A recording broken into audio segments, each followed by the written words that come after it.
한국에서 통계를 조사한 것을 보니까 부모를 부양하는 것이 자식의 의무냐 아니냐 여기에 동의하는 사람들이 채 20%가 되지 않았습니다. 부모는 자녀에게 짐이 되기 싫다고 말하고 자식은 내 가정도 챙기기 어렵다라고 말을 하고 있습니다. 어느 한쪽만 탓하기 어려운 시대인 것 같습니다. 그러나 그리스도인들은 세상을 따라가는 사람들이 아닙니다. 우리는 성경 말씀을 따라가는 사람들입니다. 언제나 말씀에 입각해서 모든 문제를 바라봐야 하는 것입니다.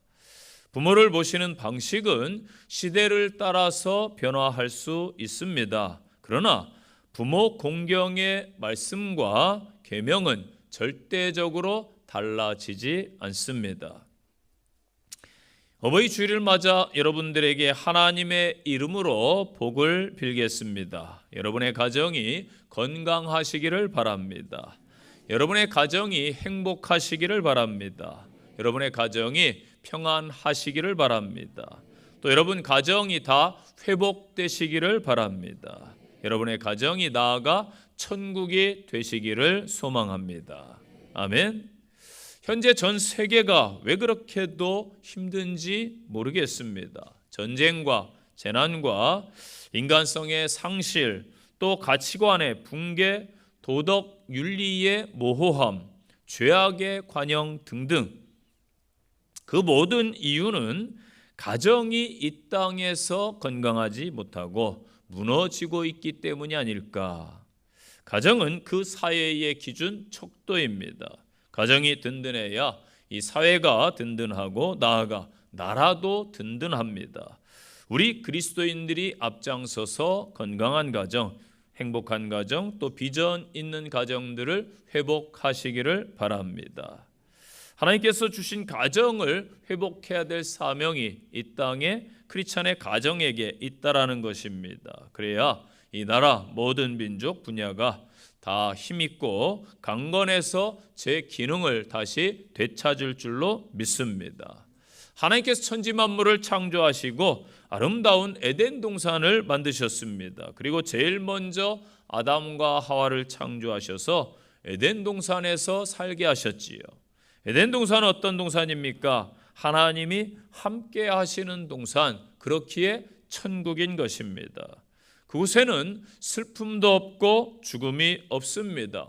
고통과 질병이 없습니다. 수고가 없고 불행한 일도 없습니다. 거기에는 죄악이 없습니다. 시기, 질투가 없습니다. 악한 것이 없고 오늘날 많은 스트레스도 없습니다. 저주와 고난이 없는 곳입니다. 이 아름다운 동산에 아담과 하와가 행복하게 하나님을 경외하며 살아갑니다. 하나님이 함께 하신 곳입니다. 우리 하나님이 함께 거하시는 곳이 천국입니다. 그런데 마귀가 하와를 유혹했지요. 하나님 곁을 자꾸 떠나라고 합니다. 행복은 물질에 있지 않다고 귓가에 자꾸 속삭입니다. 행복은 세상 가운데 있다라고 말합니다. 행복이 먹고 입고 즐기고 노는 데 있다라고 자꾸 이야기를 합니다. 영적인 것이 아닌 세속적인 것에 있다고 합니다. 내면이 아니라 표면, 겉에 있다라고 말합니다. 영에 있는 것이 아니고 육체에 있다라고 말합니다. 이 마귀의 속삭임에 넘어간 아담과 하와가 서로 핑계하고 원망하기 시작합니다. 하나님이 두려워서 숨기까지 합니다. 가정이 무너진 것입니다. 그래서 이 땅 인류에게 불행이 찾아왔습니다. 수고하고 땀 흘려야 되고 고통이 찾아온 것입니다. 콜럼버스가 신대륙을 발견하고 돌아오자 많은 사람들이 열렬히 환영하고 찬사를 보냅니다. 그때 콜럼버스가 내가 이뤄놓은 업적이란 계란 하나를 탁자 위에 세워 놓는 것에 불과한 일입니다. 누구든지 계란을 탁자 위에 움직이지 않게 세울 수 있는 사람은 나의 한 일을 그 사람도 할 수 있습니다 라고 말했습니다. 그러자 모든 사람들이 계란을 세우느라 분주했다고 합니다. 그때 콜럼버스는 계란의 밑부분을 약간 깨트려서 세웠습니다. 그때 모든 사람들이 에이, 그렇게는 나도 할 수 있겠다, 그렇게 말합니다. 다른 사람들이 해 놓은 일은 쉽게 보이기 마련입니다. 무슨 일이든지 처음 도전하는 것, 또 새롭게 시작하는 것이 너무 중요합니다. 시작은 아무나 할 수 없는 것입니다. 이 어버이 주일에 2026년입니다. 여러분들이 과거에 어땠든지 이 아침에 여러분 가정에서 새롭게 효를 실천해 가시기를 바랍니다. 오늘 에베소서 본문을 통해 주시는 말씀입니다. 첫째는 부모를 공경하시기를 바랍니다. 2절 보세요. 내 아버지와 어머니를 공경하라. 공경이라는 단어, 히브리 단어로 카베드라는 단어입니다. 이 단어는 본래적인 뜻이 동사로 쓰이게 되면은 무겁다 혹은 가치를 두다 이 뜻을 갖습니다. 그런데 명사로 쓰이게 되면은 우리 몸속에 있는 장기를 뜻합니다. 특히 장기 중에서 간을 뜻합니다. 그러기에 우리는 이 카베드라는 단어를 통해서 부모 공경이 사람들의 자신의 건강을 위해서 육체의 다른 장기들보다 간을 아주 중요한 가치로 그렇게 여기고 관리하고 보호하듯이 부모님을 자신의 인생에 있어서 가장 비중 있고 가치 있는 존재로 인정하고 섬겨야 된다라는 것을 알 수 있습니다. 또 이 공경이라는 단어가 헬라어로는 티마오라는 단어입니다. 이 뜻은 높이 평가하다, 존경하다 그런 뜻을 갖고 있습니다. 그래서 이 단어를 통해서 부모 공경이 자신을 위한 부모님의 사랑과 희생을 이 세상 그 어떤 것보다 높게 평가하면서 존경하는 마음으로 부모님을 섬기는 것임을 알 수 있다라는 것이죠. 모든 사람들이 부모를 공경해라. 우리나라뿐만 아닙니다. 모든 나라에서 그렇게 말합니다. 아주 자연스럽고 당연한 이치입니다. 그런데 성경에서 보니까 십계명에서도 내 부모를 공경하라. 먼저 하나님과의 십계명은 대신계명입니다. 하나님과의 관계에 있어서 계명이고 나머지가 사람 사이의 관계에 있어 계명, 대인계명인데 그 첫 번째가 내 부모를 공경하라입니다. 왜 공경해야 합니까? 하나님의 말씀이기 때문에, 또한 공경하는 것이 쉽지 않기 때문에 공경하라는 것입니다. 모든 도덕의 중심이기 때문에 공경해야 됩니다. 인류의 역사는 무엇입니까? 인류의 역사는 과거와 현재의 끊임없는 대화입니다. 어제를 모르면서 과거를 모르면서 오늘을 말하기가 어렵고요. 또 어제를 모르면서 내일을 말하고 미래를 꿈꾸는 것은 더더욱 어려운 일입니다. 그래서 이 우리의 역사, 세계의 역사, 먼저 산 분들, 선대들 이러한 모든 것들이 사실은 별것 아닌 것 같은데 중요하다라는 말씀입니다. 그래서 지나간 세월의 역사, 또 우리보다 먼저 산 선배들, 그러한 모든 것을 무시하면은 안 된다라는 것입니다. 누구나 집에서나 사회에서나 교회에서 나아가 나라에서 나이든 사람들이 공경을 받아야 됩니다.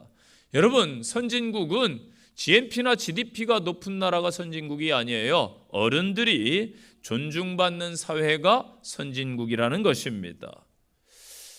이 나폴레옹이 이 폴란드를 점령했을 때의 일입니다. 폴란드의 한 영주가 나폴레옹 황제에게 잘 보이기 위해서 그를 자기 집에 저녁 만찬에 초대를 하게 됩니다.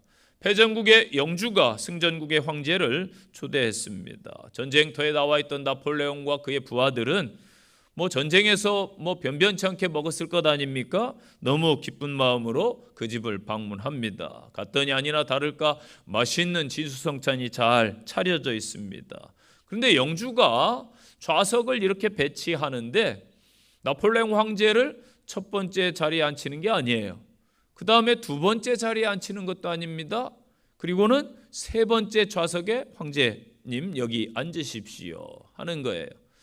내심 속으로 나폴레옹이 당황스럽고 기분이 나빴지만은 황제 체면에 내색할 수도 없고 그렇게 앉았습니다. 그랬더니 나폴레옹 뒤로 그 다음에 신하들을 앉히고 나머지 그 신하들 뒤에 자기 가족들을 그렇게 앉혔습니다. 꼭 성격 급한 사람이 있죠. 그 신하 중에 한 사람이 기분이 나빠가지고 영주에게 따져 묻습니다. 아니 감히 황제가 누구라고 이 자리에 앉히냐고 말이야. 기분이 나쁘다고 그렇게 따져 물었습니다. 그때에 그 영주가 정중하게 황제에게 먼저 사과를 하고 신하들에게 양해를 구하면서 이렇게 말합니다. 제가 황제를 무시한 것이 아닙니다. 이 자리는 연로하신 부모님이 계신데 그분께서 앉으실 자리입니다. 나라에서는 당연히 황제가 임금인고로 최고 높지만은 우리 집안에서는 저희 부모님이 제일 높습니다. 이 말을 들은 나폴레옹이 그 영주의 효성에 감탄해서 많은 칭찬을 했다고 합니다. 성경에 보면은 부모를 잘 공경한 한 여인이 나옵니다. 구약 성경에 룻기라는 성경책이 있어요. 짧은 책인데 그 주인공이 여성인 룻입니다. 이 나옴이라는 여인이 남편이 죽어가지고 이스라엘 베들레헴에 살다가 모압 이방 땅으로 이사를 가게 됩니다. 그런데 이방 땅에 가서 살다 보니까 어느 날 어려움이 닥쳤어요. 그 아들들 두 아들이 안타깝게도 죽음을 맞이합니다. 그래서 시어머니와 며느리 두 사람 여성들만 그렇게 살게 된 거예요. 살다 보니까 시어머니 입장에서 젊은 며느리들이 너무 안 됐던 거예요. 그래가지고 부릅니다. 오르바야, 루사 잠깐 와봐라. 그래가지고 두 여성을 불러가지고 너희는 앞날이 창창하니까 새로운 남자를 만나서 잘 살아야 된다. 고향 땅으로 돌아가거라. 그렇게 이야기를 합니다. 며느리들이 착해요. 큰 며느리는 어머님이 말씀했으니까 예 하고 순종해서 자기 고향 땅으로 돌아가게 되죠. 그런데 루시라는 둘째 며느리가 아닙니다. 어머님. 제가 떠나면은 어머님 누가 모시겠습니까? 이방 땅에서 고생도 많이 하는데 어머니가 믿는 하나님이 저희의 하나님이고 제가 어머님을 잘 모실 테니까 걱정하지 마십시오. 그렇게 봉양을 합니다. 하나님께서 이것을 기뻐하시지요. 그래서 그 당시에 아주 권세 있고 부자이고 유력자인 보아스를 만나게 해 주셨습니다. 그리고 이 계보를 통해서 다윗 왕과 예수 그리스도의 계보를 룻이 있게 하셨습니다. 룻은 시모를 잘 공경함으로 하나님의 놀라운 은혜를 입었고 놀라운 복을 받은 줄로 믿습니다. 레위기 19장 32절 말씀에 너는 센 머리 앞에서 일어서고 노인의 얼굴을 공경하며 내 하나님을 경외하라. 나는 여호와이니라. 아멘. 내 하나님을 경외하라 하시기에 앞서서 너는 흰머리 앞에서 일어서라. 노인의 얼굴을 공경하라 말씀하셨습니다. 어른을 공경함이 없이 진정 하나님을 경외할 수 없다라고 말씀하시는 것입니다. 그런데 여기서 우리는 각자의 부모를 가리킨 것이 아니라 무릇 머리가 세고 주름 잡힌 여러 어른들을 공동체의 이 사회 이 땅의 어른들을 말씀하신 것입니다. 하나님께서 백성들이 각각 자기 부모만 공경할 뿐만 아니라 또 공동체의 다른 어른들을 공경의 대상으로 삼아야 될 것을 가르치신 말씀입니다. 남의 부모도 내 부모처럼 공경하는 것, 이게 특히 동양의 효사상이고 한국의 좋은 전통입니다. 외국인들이요, 예전에 사실 동양을 미개한 나라라고 무시를 많이 했습니다. 그런데 과연 미개한 나라입니까? 각자의 보는 관점에 따라서 다른 것이지요. 그래서 한국을 방문해 보면은 이런 나라가 있나 싶대요. 밤 길거리에 새벽에도 안전하게 여성들이 돌아다닐 수 있는 나라. 세계 몇 되지 않습니다. 남자들도 외국은 잘 못 돌아다닙니다. 그리고 와서 보니까 버스 탈 때나 지하철 탈 때 질서 정연하게 먼저 내리고 타고 줄을 서더라는 것이죠. 그 다음에 카페나 이런 데 가도 노트북이니 휴대폰이니 그냥 놓고 화장실 가도 가져가지 않습니다. 유럽 같은 데 가면은 계속 가이드가 당부해요. 지갑 챙겨라, 여권 챙겨라, 절대 품에서 놓지 마라, 큰일 난다. 그래서 저는 겁주는 줄 알았어요. 그런데 가보니까 실제 분위기가 그렇더란 말이죠. 이렇게 안전한 나라가 어디 있는가. 또 외국인들이 와서 보니까 자기들을 존중해주는 예의 바른 민족이라는 것을 깨닫게 되더라는 것입니다. 여러분, 이 땅은 정말 좋은 전통을 가지고 있어요.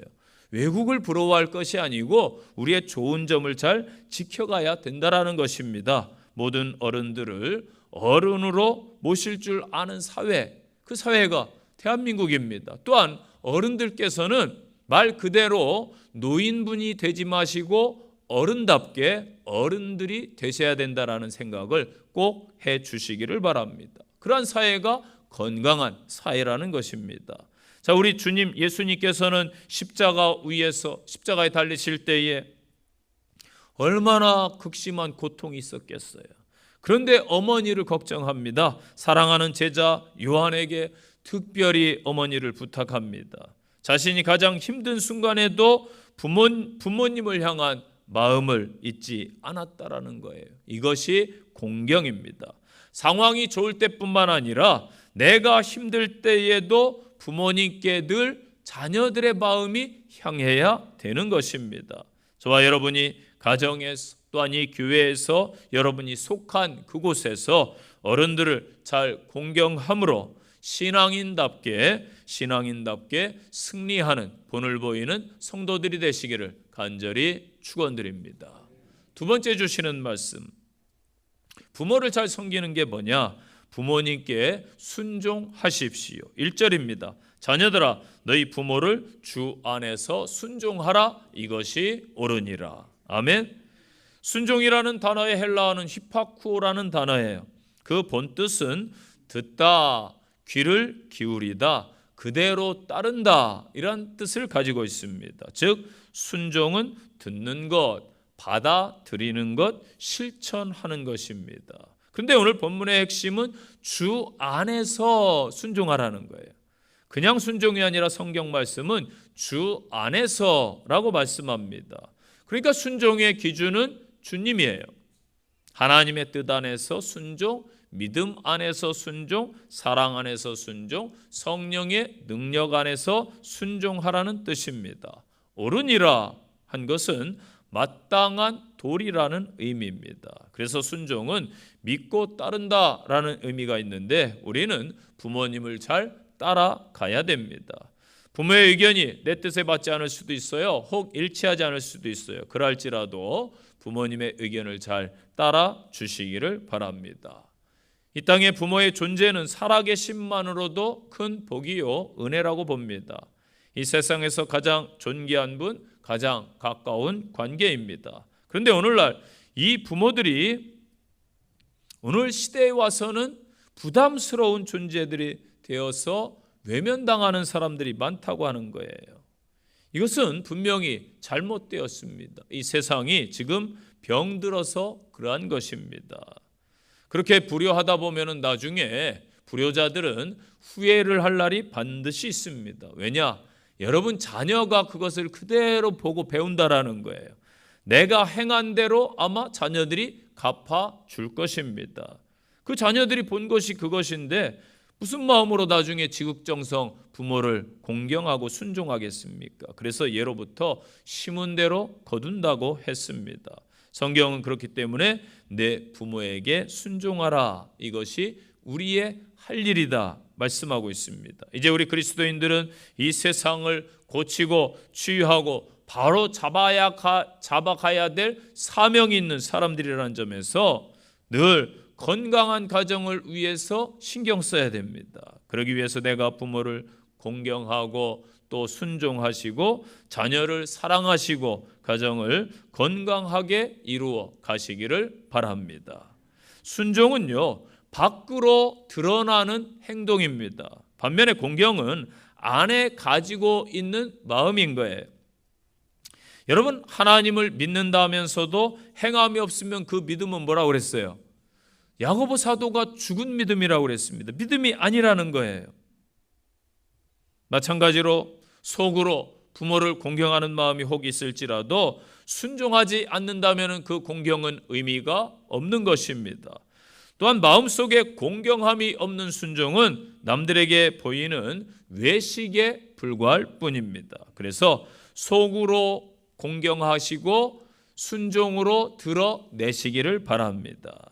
그러면 그 부모들이 그 열매를 먹는 거예요. 자녀들을 말씀으로 잘 양육해야 나중에 심은 열매를 거둘 수 있는데 순종의 자녀들로부터 좋은 열매를 거둘 거예요. 성선설이냐 성악설이냐 논쟁이 있습니다만 성경은 사람은 누구나 다 죄악 중에 출생한다고 그랬어요. 죄성을 가지고 있다고 말했습니다. 그래서 가정교육과 또 학교 교육과 나아가 신앙의 교육을 통해서 사람다운 사람, 어른을 공경하고 부모에게 순종하는 자녀로 키워야 되는 것입니다. 요즘에 자식들조차도 부모님이 말하면 잔소리로 여깁니다. 그러할지라도 여러분 어떻게 해야 돼요? 잔소리라고 여겨도 해야 됩니다. 아이들이 잘못됐는데 귀찮아. 괜히 또 한 소리 들어. 요즘에 뭐 따박따박 말대답하지 않습니다. 한두 가지가 없는 게 아니고 몇 가지가 없어요? 4가지가 없다고 그래요. 요즘 사회가. 그렇기 때문에 괜히 말해가지고 손해볼 것 같거든요. 그러할지라도 어떻게 해야 돼요? 여러분 자녀라면은 공동체라면은 해줘야 됩니다. 지나가다가 인사 안 하면은 너 왜 인사 안 해? 저는 그렇게 말합니다. 인사 받아요. 왜? 교회에서조차 안 가르치면 어떻게 할 거예요? 그래서 인사 저는 받습니다. 물론 저도 인사 잘 해요. 어른들 보면은 이 기본 아닙니까? 사역자들에게도 어떤 때는 이걸 말해야 되나 싶을 때도 있어요. 그런데 꼭 이야기를 해줘요. 저는 왜? 그게 그분들을 위하는 거라고 저는 보기 때문에 인생의 선배로서, 학교의 선배로서, 신앙의 선배로서 이야기를 해주는 거예요. 요즘 시대가 그러할지라도 여러분만이라도 주 안에서 잘 가르치시는 성도님들이 되시기를 바랍니다. 주 안에서의 기준은 뭐예요? 말씀으로 내가 경험한 것으로 잘 가르치는 것입니다. 성경에서 순종의 롤 모델이 나옵니다. 아브라함의 아들이 누구예요? 맞습니다. 이삭이에요. 이게 순종의 사람이에요. 아버지 아브라함이 100세의 아들을 낳았으니 얼마나 귀해요. 그런데 청소년기까지 잘 자랐어요. 무럭무럭 자라가지고 이제 건장한 청년이 되었는데 하나님께서 어느 날 아브라함에게 말씀하시는 거예요. 아브라함아, 아브라함아, 예 말씀하십시오. 내 아들 귀하게 여기는 이삭을 모리아산에서 번제로 나에게 드려라. 아브라함이 하나님보다 이삭이 더 귀했던 것 같아요. 100세에 낳았으니 얼마나 오죽 그랬겠어요. 그런데 아브라함이 고민할 것도 없이 네 하고 사흘길을 가는 거예요. 여러분 사흘길 가는 동안 얼마나 고민이 많았겠어요. 100세에 낳은 아들 드리려고 하니까 죽여야 되는데. 근데 이삭이 또 물어봐요. 아버지, 나무도 있고 다 있는데 재물이 없습니다. 그때 아브라함이 뭐라고 그래요? 하나님께서 다 준비해 놓았을 거야. 다시 이곳에 우리는 돌아올 거야. 믿음의 말을 하지요. 그래서 제단을 벌려놓고 이삭을 그런데 잡으려고 하는 거예요. 칼을 들어서. 여러분 이삭이 100세 아들 낳고 애가 청소년 됐으면 벌써 100몇십 년 흘러갔잖아요. 그러면 아브라함은 힘없는 노인이고 이삭은 혈기왕성한 청년 아닙니까? 아버지가 제정신인가 하면서 반항할 수도 있고 왜 그러시냐고 도망칠 수도 있고 아버지를 힘으로 제압할 수도 있어요. 그런데도 이삭은 어떻게 했어요? 결박당하는 거예요. 이게 이제 예수님의 모형이기도 합니다. 이삭은 아브라함을 아마도 신뢰한 것 같습니다. 그래서 그대로 아버지에게 순종하는 것입니다. 여러분은 어떠하십니까? 내 자녀가 내 말에 100%는 뭐 고사하고 한 60, 70%까지 순종하고 믿고 따르고 있습니까? 아니면은 불순종하며 거역하고 있습니까? 자녀가요, 아무리 출세하고 연봉이 높고 사회적인 지위를 가졌다 해도 부모에게 순종하지 아니하면은 죄송하지만 잘못 가르치고 잘못 키운 거예요. 우리는 깨달아야 됩니다. 자녀들도 잘 말씀을 기억하세요. 오늘 그럼 왜 순종해야 되는가? 첫째는 하나님의 명령이기 때문에, 하나님의 말씀이니까 순종해요. 자녀들아, 주 안에서 너희 부모에게 순종하라. 누구의 말씀이에요? 하나님이 주신 말씀이에요. 부모 순종은 단순한 가정 예절이 아니란 말이에요. 하나님의 말씀입니다. 고로 부모에게 순종하는 사람은 하나님께 순종하는 것이지요. 두 번째는 하나님의 질서입니다. 이 땅에는 나름의 규칙이라는 게 있습니다. 이것을 질서 혹은 룰, 사회적인 통념이다, 그렇게 부릅니다. 가정에도 하나님께서 세우신 질서가 있습니다. 그래서 부모는 권위가 있고 존중받아야 되는 것이지요. 자녀들은 부모에게 순종함이 바른 질서입니다. 이 질서들이 무너지기 시작하니까 이 땅의 가정들이 불행해지는 것입니다. 고린도전서 14장 33절 말씀, 하나님은 무질서의 하나님이 아니시다, 화평의 하나님이시다 말씀하셨습니다. 여러분, 질서가 없는데 보세요. 싸움, 다툼, 문제가 일어나잖아. 이건 마귀가 좋아하는 것입니다. 세 번째, 왜 순종해야 되는가? 하나님을 기쁘시게 하는 것이기 때문이다. 자녀들이 부모에게 순종할 때에 하나님께서 기뻐해요. 골로새 3장 20절 말씀에 자녀들아 모든 일에 부모에게 순종하라. 이는 주 안에서 기쁘게 하는 것이니라. 아멘. 하나님의 말씀에 순종하면 하나님이 얼마나 기뻐하시고 좋아하세요. 그러면 하나님이 여러분 가정에 복을 주시는 것입니다. 그 복이 3절에 나와요. 순종하는 자에게는 형통과 은혜의 복을 주신다 말씀했습니다. 땅에서 장수하리라 약속했습니다. 여기서 장수는 오래 사는 이야기도 되지만은 형통함을 이야기하는 거예요. 하나님과 교제하면서 받는 복을 말하는 거예요. 그래서 저와 여러분이 순종하심으로 하나님의 은혜와 복을 함께 누리는 귀한 삶이 되시기를 간절히 축원드립니다.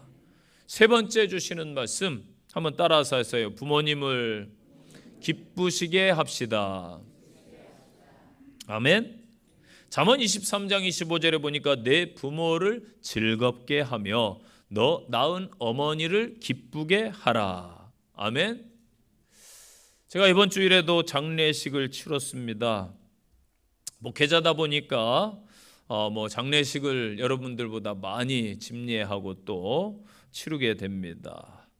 그런데 유가족 중에 당연히 부모님이 돌아가시면 울죠. 울음바다가 되는데 우는 두 종류의 사람들을 제가 발견합니다. 사랑하는 분이 떠나서 너무나 안타까워서 정말 이 중심으로 우는 사람이 있어요. 그런데 한 부류는 악어의 눈물도 있습니다. 제가 부에서 목회할 때인데 이 아들 녀석이 왔는데 그렇게 울어요. 그런데 제가 속으로 저거 가짜 눈물이다. 왜냐하면 제가 알기 때문에 그러는 거예요. 제 속에 그런 생각이 왜 들었나 모르는데 그런 생각이 든 거예요. 목사의 마음에. 왜냐하면 부모님을 평소에 찾아보지도 않아요. 명절에도 안 와요. 잘하는 걸 못 봤어요. 그런데 그냥 부모님 돌아가셨다고 그렇게 우는 거 보고서 가식적으로 제 눈에는 보였습니다. 그럼 불효한 게 아마 생각나서 제일 많이 우는 부류가 있다라는 거예요. 여러분, 살아 생전에 기쁘게 해드리고 잘해야지 돌아가신 다음에는 이미 늦은 거예요. 옛날 우리 유교 사상, 조선 시대만 해도 어땠어요? 멀리 갈 것도 없어요. 근대와 다음에 조선 시대 아닙니까? 이시조선 500년. 그런데 조상들이 죽으면 어떻게 했어요? 산수에 가가지고 가 쓰고 삼배옷 입고 씻고 씻지는 못하죠. 참 3년 동안, 그것도 무려 3년간이나 산소 옆에 천막을 치고 곡을 해야 돼요. 곡을. 저는 3일만 울어도 아마 눈물이 안 나올 것 같은데 3년간 어떻게 울었는지 모르겠어요. 아이고 아이고 하면서. 여러분, 진짜 마음으로 해야 되지 그 형식만 붙들고 있다고 해서 효자요 효도입니까? 그렇지 않다라는 거예요. 우리 크리스찬들은요, 울지 말라고 하세요, 후손들에게. 물론 육신의 헤어짐의 슬픔이 저도 아마 부모님 돌아가시면 울 거예요. 그런데 잠깐 우시고 박수 치세요. 왜? 천국 가셨으니까. 기쁨으로 보내드려야 된다라는 것이지요. 그런데 불효한 사람들이 더 그렇게 하더라는 거예요. 물론 세상에 완전한 사람은 한 사람도 없습니다. 노아를 보니까 당대의 의인으로 인정받았는데 그의 가족들이 방주를 구원을 받고 홍수 심판에서 구원받았는데 나중에 내려가지고 포도 농사를 짓다가 노아가 이게 뭔고 하다가 포도주에 취합니다. 그래서 망신을 당해요. 그렇다고 그를 비판하고 흉보던 함은 저주를 받는데 뒷걸음질 쳐서 들어가가지고 아버지의 허물을 덮어주었던 셈과 야벳은 또 복을 받게 되지요. 그러니까 의인인데 완전함이 없더라. 믿음의 조상 아브라함도 자녀를 하나님이 약속해 주셨는데 낳지 못하니까 조급히 생각해가지고 여종 하갈을 통해서 이스마엘을 낳았죠. 또 그랄 땅에 이사를 갔는데 흉년이 들어가지고 그의 아내가 아마 사라가 예뻤던 것 같습니다. 저도 궁금해요. 천국 가면 보고 싶어요. 얼마나 예뻤길래 이방 왕이 탐을 냈을까. 그런데 목숨이 두려운 거예요. 그래가지고 누이라고 속여버립니다. 거짓말을 하잖아요. 다윗은 어떻습니까? 성군으로 추앙을 받는데 부하장수 우리아의 아내를 통해서 서로 사통하고 임신했다는 말을 듣고서 큰일 난 거 아니에요? 그래서 흉계를 꾸며가지고 우리아 장군, 충직한 장군을 요압을 통해서 전쟁터에 내보내서 죽게 만들어버립니다. 여러분, 인간은 다 허물과 실수가 있고 불완전한 존재입니다. 그렇기 때문에 부모님도 허물이 있을 수 있고 실수가 있을 수 있어요.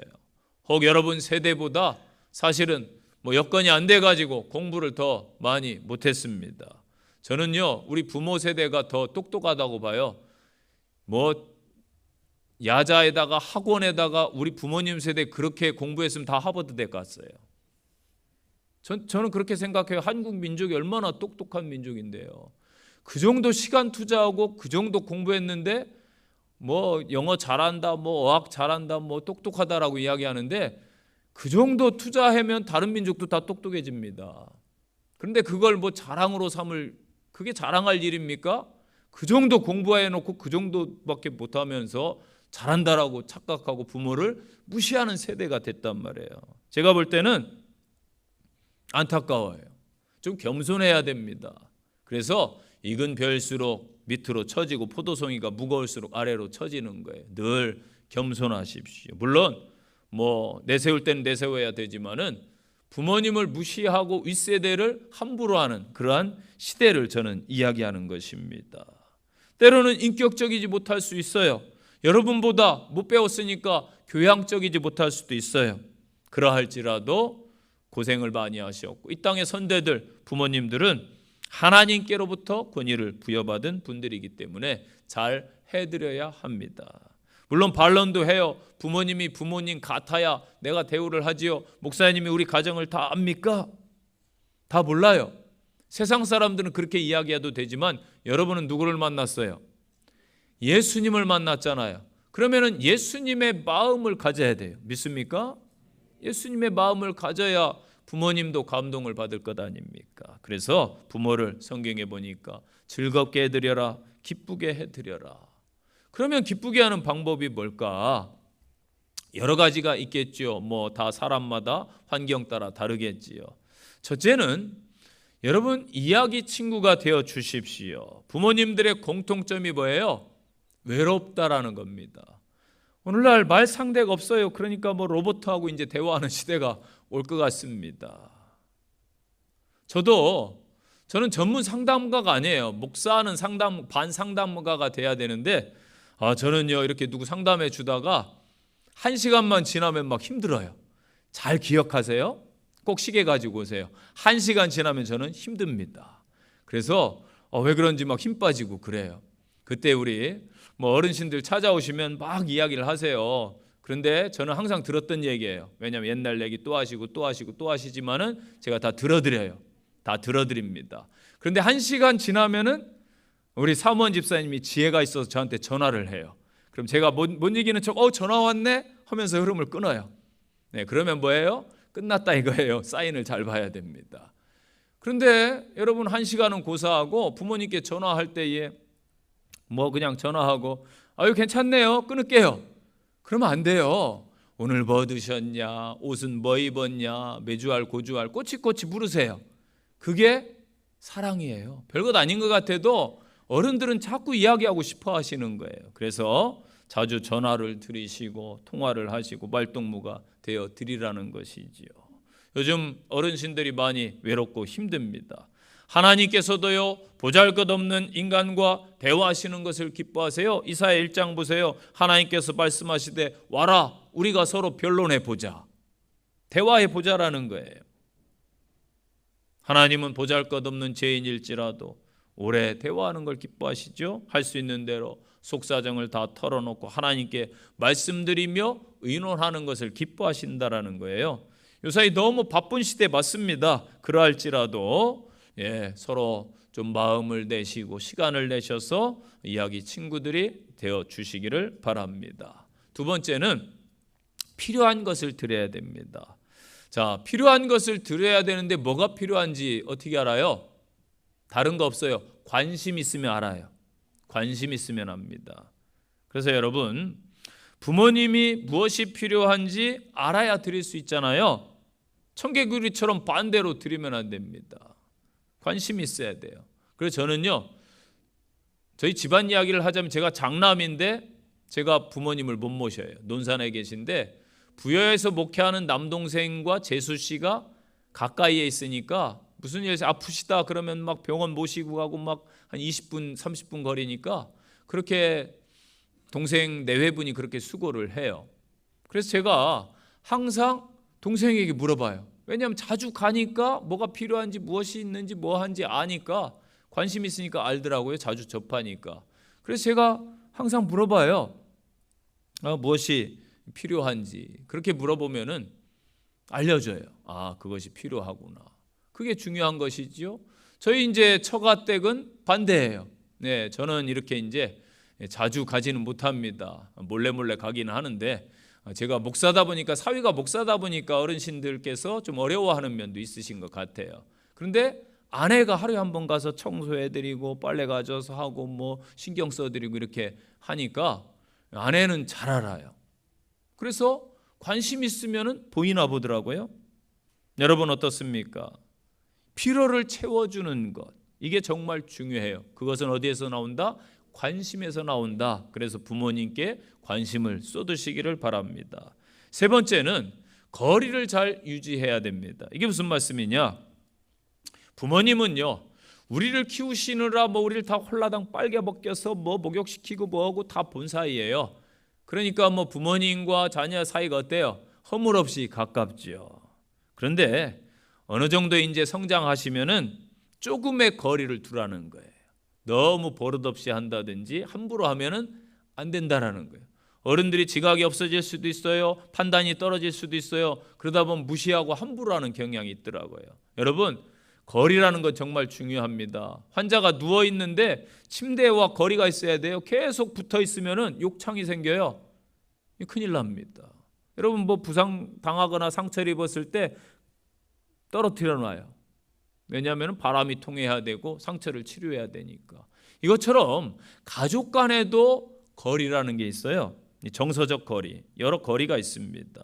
그래서 가족 간에 부모님과 자녀 간에 거리가 어느 정도 있어야 됩니다. 부부 간에도 거리가 있어야 돼요. 목회자와 성도 간에도 적당한 거리가 있어야 됩니다. 사람은 그러한 존재예요. 그래서 너무 친하면 어때요? 사람들이 함부로 하는 경향들이 있어요.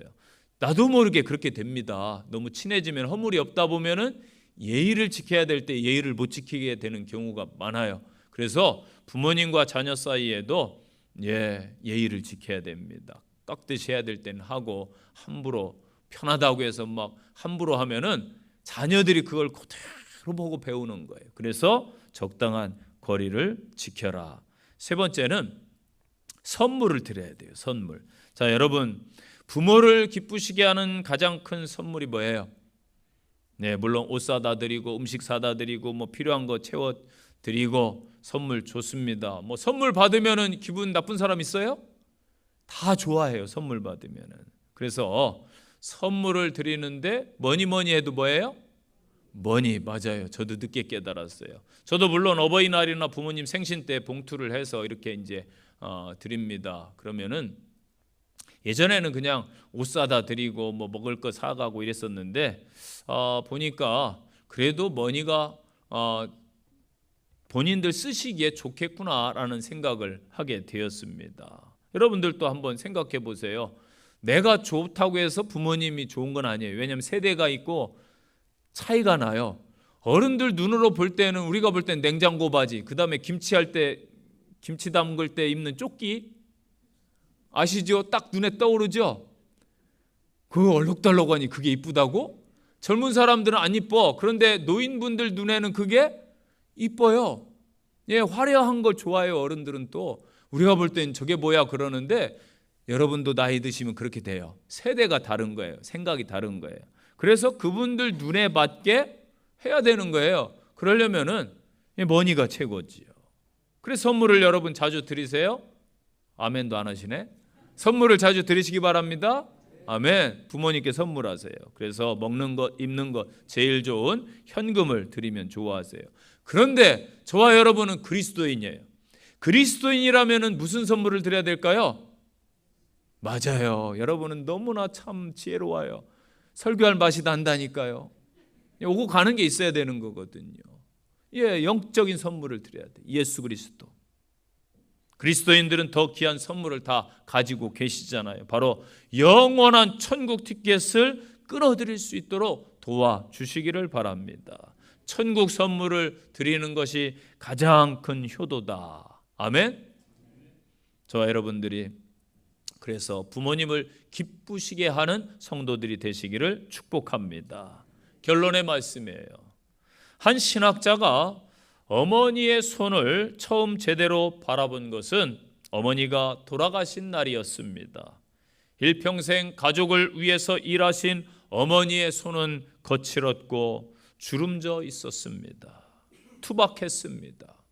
그 손으로 밥을 지으셨고 그 손으로 빨래를 하셨고 그 손길을 모아서 기도를 해 오셨습니다. 신학자는 그 손을 보면서 눈물이 났어요. 그날 일기에 이렇게 기록했습니다. 나는 평생 어머니의 얼굴만 보았지 어머니의 손을 본 적이 없었다. 그 손은 곧 나의 삶이었는데. 오늘 어버이 주일에 주신 말씀 잘 가슴에 새기시기를 바랍니다. 부모님을 공경합시다. 아멘. 부모님께 순종하시기 바랍니다. 부모님을 기쁘시게 하는 복된 성도들 되시기를 간절히 축원드립니다.